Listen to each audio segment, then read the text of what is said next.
Lanjutkan taklim kita pada kesempatan malam hari ini, masih pada bab puasa yang kita ambil dari kitab Kifayatul Ulama, yaitu buah karya Syekh Ismail Manangkabau. Di sini dikatakan, adapun sesuatu yang sampai ke dalam rongga seseorang yang tiada membatalkan akan puasanya, yaitu 8 perkara. Kemarin kita dibahas salah satu yang bisa membatalkan puasa adalah idkhulus syai' ilal jawf, masuknya sesuatu ke dalam rongga, baik itu rongga yang asli yang sudah ada maupun rongga yang baru. Dalam kitab Fathul Qorib disebutnya hiddagal jawf, itu ada juga yang memasukkan obat ke dalam rongga tubuh. Ya, ada tuh ya, orang sakit ya, yang dimasukkan obatnya lewat dubur, ada gitu.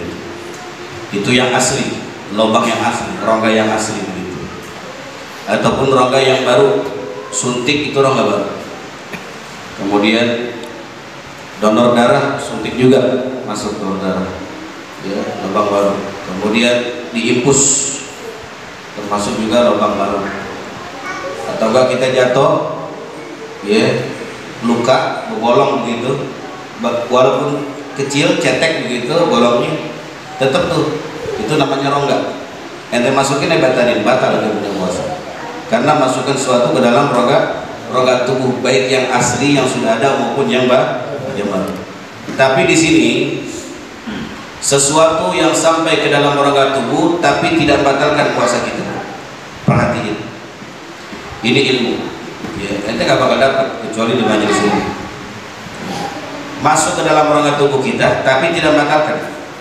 Itu ada 8. Pertama, sebab sampai sesuatu ke dalam rongga itu dengan sebab lupa, ia akan puasa. Pertama, karena lupa. Kalau orang urusan udah lupa, dimaafkan begitu. Lupa begitu. Ya, itu yang pertama. Yang kedua, sebab sampai sesuatu dengan sebab jahil, ia akan yang batalkan. Kecuali dia nggak tahu bahwa masukkan ke rongga tubuh itu adalah hukumnya, itu bisa membatalkan puasa. Ya. Kecuali dia nggak tahu, tidak membatalkan dia punya puasa. Ketiga, sebab lalu air liurnya atas makanan tinggal pada antara giginya yang lemah ia daripada diludahkan dia. Ya. Yang ketiga itu air liur.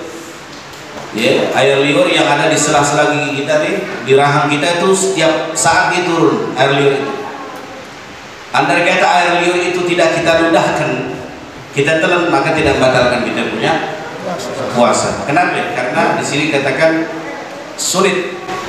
Ya, sulit. Ini ya, antum mau ngomong nggak ngomong, tidur nggak tidur, itu air liur di antara celah-celah gigi kita keluar tuh air liur. Nah, air liur yang seperti itu boleh ditelan karena sukarnya kita untuk menahan. Nggak bisa kita nahan turunnya air liur dari sela-sela gigi kita, jadi boleh. Ya, nggak harus mentang-mentang puasa bentar-bentar ngeludah. Gang jenap penuh sama udah dari doang.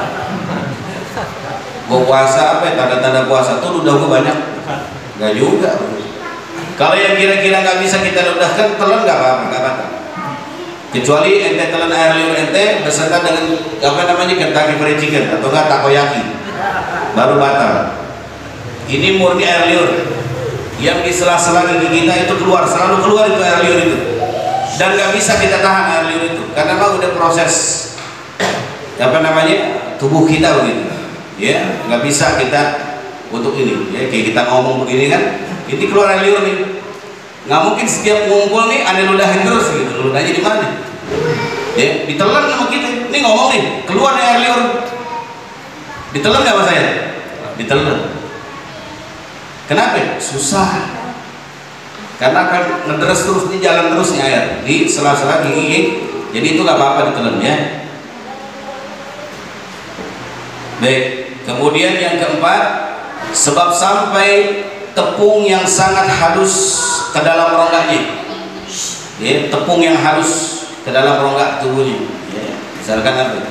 Anak kita lagi kita pakein bedak itu kan tepung bedak. Ya, powder.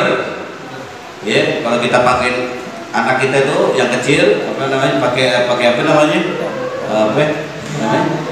Bedak, itu kan powder tepung. Masuk umpama ke dalam rongga hidung kita, nggak batal. Ya.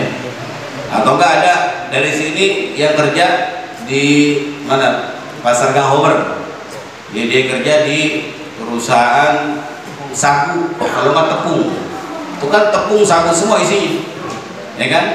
Berangkat kerja muka rapi, keluar kerja muka putih, gitu ya. Kenapa? Tepung semua. Nah, tepung yang masuk saat kita lagi puasa Ramadan tuh, tepung-tepung kayak begitu dimaafkan, nggak apa-apa, masuk nggak apa-apa. Yang penting ente nggak sengaja nyedot.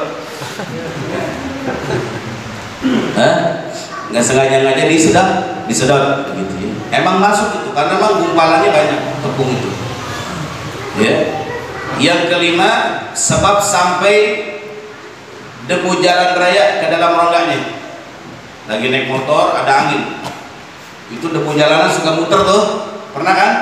Debu jalanan suka muter tuh, mau masuk ke kuping, masuk ke mata, masuk ke rongga hidung, masuk ke mulut sekalipun, maka itu dimakfu, tidak membatalkan kita punya puasa. Debu jalan raya, kalau kita lagi di jalan tuh biasanya suka ada debu, wah debu gitu. Nah debu itu masuk tuh pasti tuh ke rongga tubuh kita tuh, ke hidung, ke telinga, gitu ya. Gitu. Kalau ke mulut kayaknya enggak ya, nggak mungkin ada debu kita nyangap, lumayan gitu kan, buat makan siang. Ya. Baik, yang selanjutnya ke berapa? Ke-6. Sebab sampai lalat ke dalam rongganya dengan sebab terbang. Laler, dia lagi enak-enak laler masuk. Ya, atau enggak teman kita jahil. Dulu tuh biasanya kalau ada ujung-ujung pohon tuh suka ada laler tuh. Ini kan diambil. Teman, apa? Lo masuk.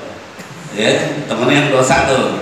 Kalau dia nggak dosa, karena masuk ke mulutnya dimasukin nggak sengaja. Umpama dia lagi nguap gitu laler masuk, ya masuk ke rongga mulutnya tuh, ya sampai ke dalam perutnya, makfu, dimaafkan, tidak membatalkan puasa. Kemudian yang selanjutnya, sebab sampai nyamuk umpamanya ke dalam rongganya, maka sekira kita yang tersebut itu tiadalah membatalkan akan puasanya, sebab sukar memeliharakan dia. Ya, nyamuk biasanya kalau masuk kamar mandi, nyamuk tuh seringnya masuk ke mana? Ayo korban nyamuk. Ente kuping ya, malah di hidung. Kenapa dia selalu milih hidung sih? Kadang-kadang keselin kalau dia masuk mana? Masuk kamar mandi langsung dia nerobos ke hidung. Nah umpama posisi siang hari kita lagi puasa, masuk kamar mandi atau masuk kamar, ada nyamuk masuk ke dalam hidung kita atau enggak mulut kita. Jadi kan gitu. Sekarang suka masuk mulut ya, sampai nah begitu kan. Nah itu makfu, dimaafkan, tidak membatalkan puasa.